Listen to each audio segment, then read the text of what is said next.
याद है उन्होंने दो बड़ी इंटरनेशनल न्यूज़पेपर्स में कुछ छपवा के अपने को दिखाया था ना कि वो कितने बड़े इंटरनेशनल फिगर हैं। पर अब तो कुछ ऐसा लगता है कि अगर आप लोगों ने देखा होगा तो सद्दाम हुसैन के मकान में जिस ढंग की चीज़ें दिखाई पड़ती थीं, चर्चा में आती थीं, या किम जोंग उन के मकान में जिस ढंग की चीज़ों के चर्चाएं आती थीं, अब तो उसके समकक्ष आती दिखाई पड़ रही है। मतलब मानना पड़ेगा कि वो क्षेत्रीय दल से राष्ट्रीय दल ही नहीं बन गए हैं, अंतर्राष्ट्रीय स्तर की उन्होंने स्थिति प्राप्त कर ली है दुनिया को दिखाने के लिए। और इसलिए मैं अनुरोध करूंगा हरीश जी से कि पहले आप लोगों को कुछ सेकंड का एक वीडियो दिखा दें, उसके बाद हम अपना आगे का वक्तव्य आपके समक्ष रखेंगे।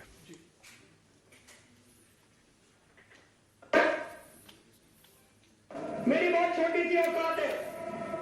आज मेरे घर में 4 या 5 कमरे हैं। मैं जहां भी जाऊंगा 4-5 कमरों से ज्यादा की मेरे को क्या जरूरत है भाई साहब। 4-5 कमरे चाहिए, हाथ पैर पसारने के लिए उतनी जगह चाहिए, और जगह की क्या जरूरत है। मेरे कई चाहने वाले, मेरे दोस्त और मेरे हमारे जो पार्टी के सपोर्टर्स हैं, उन लोगों के मेरे पास फोन आए, उन लोगों के और जो जनता के लिए फोन आए, उनके मैसेजेस आए, और उन्हें लगा कि मुझे ऐसे घर में नहीं जाना चाहिए। तो मैं ये दोनों घर छोड़ रहा हूँ और मैं सरकार को बोलूंगा कि वो मेरे लिए कोई और इससे भी छोटे घर ढूंढने की कोशिश करें। तो वो कहते हैं ना सीजन वाइज, तो वही वाली बात है, हमें तो उसके लिए तैयार रहना पड़ेगा। We have to be prepared for the scrutiny. कोई लाल बत्ती की गाड़ी नहीं होनी चाहिए उसके पास, कोई बड़ा बंगला नहीं होना चाहिए उसके पास, वो एक कमरे के फ्लैट में रहे आम आदमी की तरह, कोई सिक्योरिटी नहीं होनी चाहिए। तो इस पार्टी से जो जो नेता जीत के आएंगे, जो जो लोग जीत के आएंगे, वो बड़े बंगले नहीं होंगे। आप लोगों के इलाके से कोई आदमी जीता, वो आप लोगों के बीच में रहेगा, अपने मकान में रहता रहेगा, जहाँ रह रहा था वहीं रहेगा, उसको बड़ा बंगला नहीं रहेगा, आप ही की तरह जिएगा, उसकी कोई सिक्योरिटी नहीं होगी, कोई सिक्योरिटी नहीं लेगा इस पार्टी का, आप ही की तरह जीता रहेगा, आप ही के बीच में से एक आदमी निकल के एमएलए बनेगा या एमपी बनेगा, आप ही जाओगे।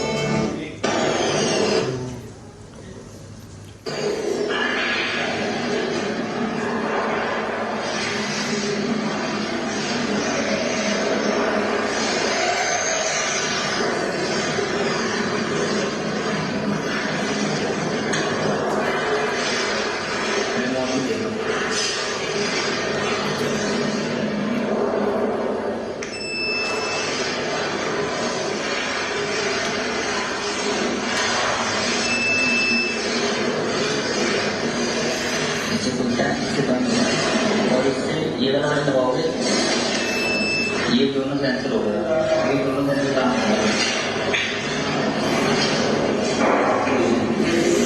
और इसको लॉक करना है, तो ये लॉक हो गया।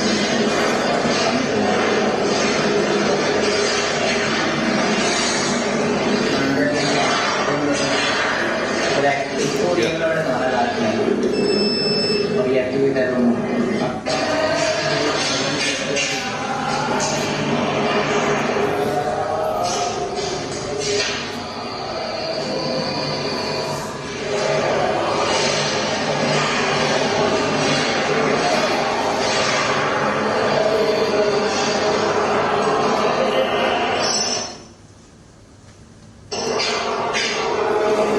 सेम वही है, सेम हो गई।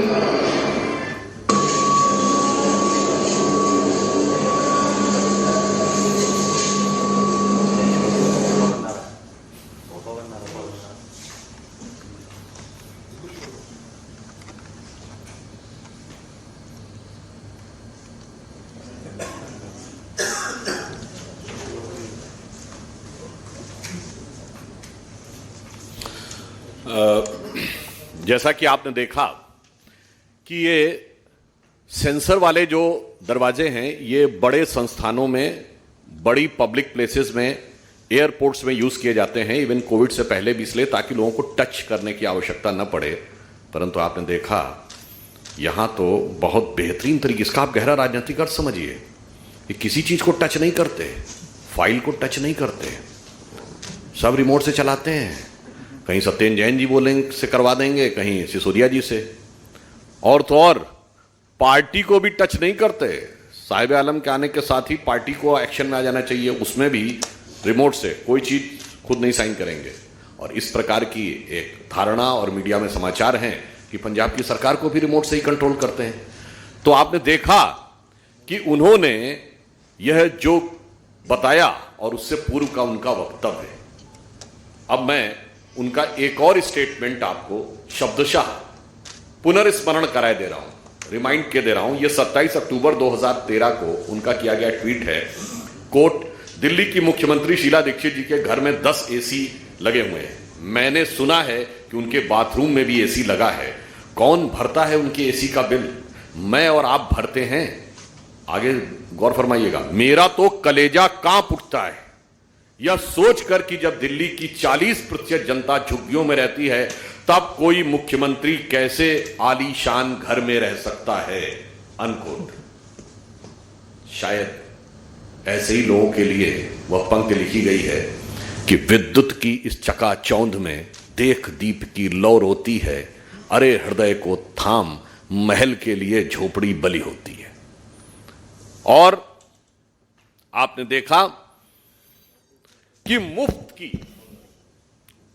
मुफ्त की चीजें दिखाकर खुद क्या हासिल किया है। मैं सिर्फ एक वाक्य कहना चाहूंगा कि यहां पर विषय सिर्फ आरोप लगाने का नहीं है, विषय सिर्फ उनका असली चेहरा दिखाने का नहीं है, विषय सिर्फ कटाक्ष का नहीं है, विषय उस दर्द का भी है, उस धोखे का भी है जो दिल्ली की जनता ने अनुभव किया है। क्योंकि दिल्ली की जनता ने एक विश्वास किया था उन बातों के ऊपर, और मुफ्त के नाम पे देने के संदर्भ में अगर मैं ये कहूं कि मुफ्त में उन्होंने सबसे बड़ा धोखा दिल्ली की जनता को दिया है, तो यह गलत नहीं होगा जिसे हम एक पंक्ति में कहें कि धोखे की यही खासियत होती है जनाब कि यकीन के साथ अक्सर मुफ्त में मिल जाता है। तो मुफ्त में उन्होंने कुछ और दिया हो ना दिया हो, मगर दिल्ली की जनता के विश्वास को अवश्य छला है। तो हम सिर्फ ये कहना चाहते हैं कि अब जब मीडिया के माध्यम से आपके घर के द्वार खुलकर सामने आ रहे हैं और किसी को हाथ लगाने की भी जरूरत नहीं है, जाने के साथ ही खुल जाएंगे, तो मेरा मानना है कि पारदर्शी, शुचितापूर्ण नई राजनीति जैसे छलावे को देने वाले केजरीवाल जी कृपया मीडिया को और अन्य लोगों को जाने के लिए छोड़ दीजिए ना। और यदि आप नहीं छोड़ते हैं तो याद रखिए कि जिसे यह पंक्ति कहकर समाप्त करता हूं कि जो वक्तव्य हमने दिखाया और जो कृतित्व आपका दिखा है, कथनी और करनी में जितना बड़ा अंतर दिखा है, इसने सिर्फ आम आदमी पार्टी नहीं, भारत की राजनीति में क्राइसिस ऑफ क्रेडिबिलिटी क्रिएट करने में महत्वपूर्ण भूमिका निभाई है। इसी ढंग की बातों के कारण अक्सर संपूर्ण राजनैतिक वर्ग के बारे में जनता में अनास्था उत्पन्न होती है। जहां एक तरफ भारतीय जनता पार्टी प्रधानमंत्री जी के नेतृत्व में विश्वसनीयता की, प्रामाणिकता की प्रतीक है, वहीं अब आम आदमी पार्टी और तमाम अन्य विपक्षी दल विश्वसनीयता के संकट के प्रतीक है। इसलिए मैं सिर्फ यह कहता हूं कि याद रखिए कि चंद बातें करना और मुतमई होना नहीं अच्छा, जो बोलते हुए दिख रहे थे, चंद बातें करना और मुतमई होना नहीं अच्छा, सियासत आखिरी दम तक सभी को आजमाती है और बहुत गलती की गुंजाइश नहीं होती सियासत में, जरा किरदार हल्का हो कहानी डूब जाती है। धन्यवाद।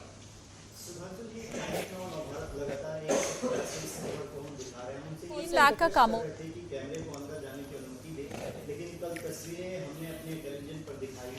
आपको क्या लगता है कि अरविंद केजरीवाल के चुप रहने से, कोई भी जवाब नहीं दे रहे एक सप्ताह से, कि जो आरोप उनके ऊपर लगे हैं वो भूल जाएंगे या कम हो जाएंगे चुप्पी से?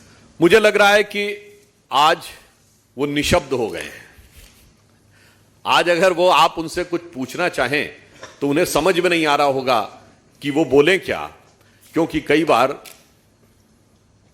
बहुत अधिक बोल देने से भी समस्या उत्पन्न हो जाती है। कुछ कुछ ये भी कह सकते हैं शायद वो अपने बोलने कोटा पहले ही पूरा कर चुके हैं, जरूरत से ज्यादा बोल चुके हैं। मैं स्वर्गीय अटल जी का एक वाक्य उद्धृत करना चाहूंगा। वो ये कहते थे, बोलने के लिए बुद्ध की आवश्यकता होती है और चुप रहने के लिए विवेक की। तो ये तथाकथित सबसे पढ़े लिखे आईआईटी ग्रेजुएट समय से पहले ही ज्यादा बोल चुके हैं, तो शायद अब आप लोगों के शब्दों पे बोलने के लिए वो शब्द विहीन हो गए। जी सर, आपके लिए क्या सिर्फ एक सुधांशु त्रिवेदी को आप सुन रहे थे बीजेपी की ओर से प्रेस कॉन्फ्रेंस करते हुए एक बार फिर से मुख्यमंत्री अरविंद केजरीवाल के आवाज को आर्थिक लेकर भ्रष्टाचार सवाल का खड़े विषय किए गए है। और न केवल सवाल खड़े किए गए बल्कि इस बार राजनीतिक छल और प्रपंच का विषय है और नैतिक दृष्टि से जनता के विश्वासघात का विषय है और तकनीकी दृष्टि से एक ही प्रोजेक्ट के लिए 5 अलग अलग हिस्सों में उस सीमा में जाकर टेंडर जारी करना जिसमें कि आपको शायद टेंडर की भी जरूरत ना हो और आप अपने मन मर्जी से खर्च कर सकें। जो मैंने एक बार प्रेस कॉन्फ्रेंस में बताया था कि 9,99,00,000 रुपए का एस्टीमेट सीएम ऑफिस और जो उनके स्टाफ के आवास के लिए इतना सटीक गणना जो की 9,99,00,000, क्योंकि 10 करोड़ होते ही आपको वो सारी प्रक्रियाओं में आना पड़ता। तो ये टेक्निकल विषय भी है। तो this is both technical, financial, moral and political, all the 4 dimensions.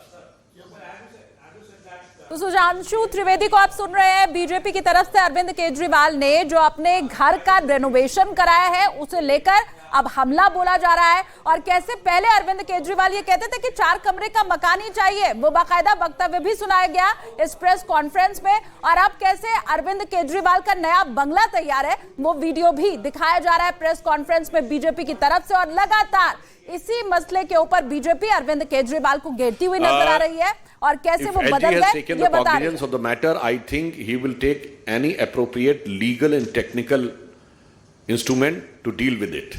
And as far as the government agencies is concerned, they will also deal the matter as it is required by considering all the technicalities and the legalities. But since we are the political party, so we want to ask, as a representative of political party, a political and moral answer from Aam Aadmi Party, because they try to become self-proclaimed one and only exclusive copyright holder of the morality in the politics, which has been totally shattered. Any question?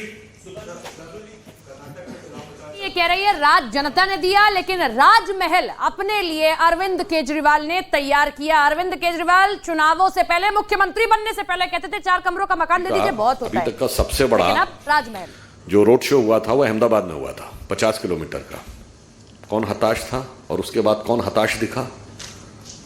मुझे लगता है कि कांग्रेस को कोई टिप्पणी करने से पहले इस बात पर विचार कर लेना चाहिए, क्योंकि जनता का इस प्रकार का भाव है, सम्मान और स्नेह का प्रधानमंत्री जी के प्रति, इसलिए रोड शो करने की आवश्यकता अधिक होती है और हमारे अन्य नेताओं को भी, ताकि अधिक से अधिक जनता के साथ संवाद और अधिक से अधिक जनता के साथ संपर्क किया जा सके और वह संपर्क निकट से हो सके। तो अरविंद केजरीवाल की कथनी और करनी में फर्क है, यही बात कहते हुए सुधांशु त्रिवेदी इस प्रेस कॉन्फ्रेंस में दिखाई दे रहे हैं। किम जोंग उन जैसा बंगला अब अरविंद केजरीवाल का दिल्ली में बन चुका है, ये बात उन्होंने कही और 2 तस्वीरों के जरिए हम आपको दिखा भी रहे हैं। एक तरफ एक बात मैं कहना चाहूंगा कि सांप्रदायिक आधार के ऊपर आरक्षण देने का कोई प्रावधान संविधान में नहीं है। इस तरह की बात करना असंवैधानिकता है और एक नहीं अनेक बार, एक नहीं अनेक राज्यों के उच्च न्यायालय के द्वारा यह खारिज किया जा चुका है। अब रही बात इसकी कि उनकी बड़ी हास्यास्पद स्थिति है कि पीएफआई जिस पे बैन है वो कहते हैं हम लगा देंगे, और बजरंग दल जिस पे वो बैन लगा ही नहीं सकते, एक राज्य सरकार होने जाते हैं उस पे कहते हैं लगा देंगे। मतलब अब आप सोचिए कि इनकी क्या बात पे भरोसा किया जाए, इस बात की करामात आप समझिए। तभी तो माननीय प्रधानमंत्री जी ने कहा कि इनकी बात की कोई वारंटी नहीं, क्या गारंटी की बात की जाए। मतलब जो हो चुका है वो कर देंगे और जो कर नहीं सकते वो भी कर देंगे। इसीलिए मैंने पुनः रिपीट कर रहा हूं, इसीलिए ये सारे दल क्राइसिस ऑफ क्रेडिबिलिटी के प्रतीक हैं। और मैं पूर्व में ये बात कह चुका हूं, फिर रिपीट कर रहा हूं, बजरंग दल पर यह प्रतिबंध लगाने का दावा नहीं कर रहे हैं, ये लगा चुके हैं और अदालत की चौखट पर औंधे मुंह गिर चुके हैं। विवादित ढांचा गिरने के बाद 10 दिसंबर 1992 को इन्होंने संघ और बजरंग दल दोनों पर प्रतिबंध लगाया था। नियमानुसार 90 दिन के अंदर इनको कोर्ट के सामने सारे साक्ष्य एक ट्रिब्यूनल के रूप में प्रस्तुत करने पड़ते हैं, जो ये साबित करने में असफल रहे और 4 जून 1993 को बाहरी ट्रिब्यूनल ने पूरी तरीके से खारिज कर दिया। संघ और बजरंग दल दोनों को आरोप से मुक्त कर दिया और 18 जून की रिपोर्ट पढ़ी है बाहरी ट्रिब्यूनल की, पेज नंबर 71 पे क्लियर कट लिखा कोई एविडेंस ही नहीं था सरकार के पास। तो इसका मतलब चाहे भूत हो या वर्तमान हो, दोनों उनका ऐसा है तो भविष्य क्या होगा आप समझ सकते हैं।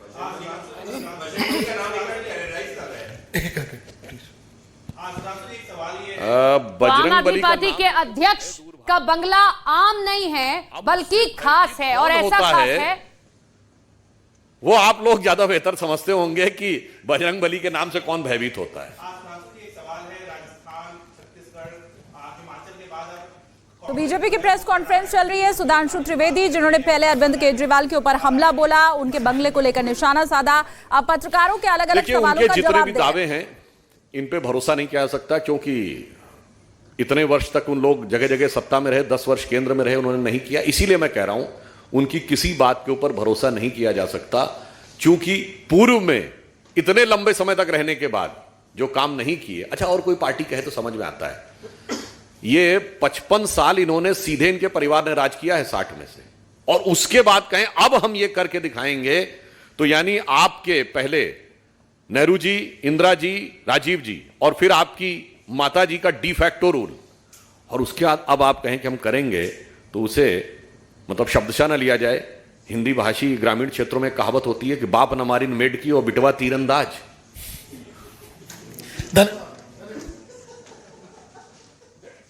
तो देखिए, बीजेपी प्रेस कॉन्फ्रेंस करके गंभीर आरोप लगा रही थी अरविंद केजरीवाल पर और उनके रेनोवेट हुए घर पर कि आपको सरकारी बंगला मिला, लेकिन सरकारी बंगले में आपने लगा दिए करोड़ों रुपए, और आम आदमी पार्टी के अध्यक्ष का बंगला अब आम नहीं रहा है, खास ऐसा हुआ कि करोड़ों की चीजें हैं, रिमोट से दरवाजा खुलता है, रिमोट से पर्दा खुलता है, और तुलना किम जोंग उनके बंगले से कर डाली है। तो ये जो महत्वपूर्ण बातें कही है सुधांशु त्रिवेदी ने इस प्रेस कॉन्फ्रेंस में, वो हम आपको बता रहे। केजरीवाल की कथनी और करनी में बड़ा अंतर है। दिल्ली की जनता को धोखा दिया है अरविंद केजरीवाल ने, यह बात भी कही गई, और विश्वास को छलाए जनता के अरविंद केजरीवाल ने, बड़ा आरोप बीजेपी की तरफ से।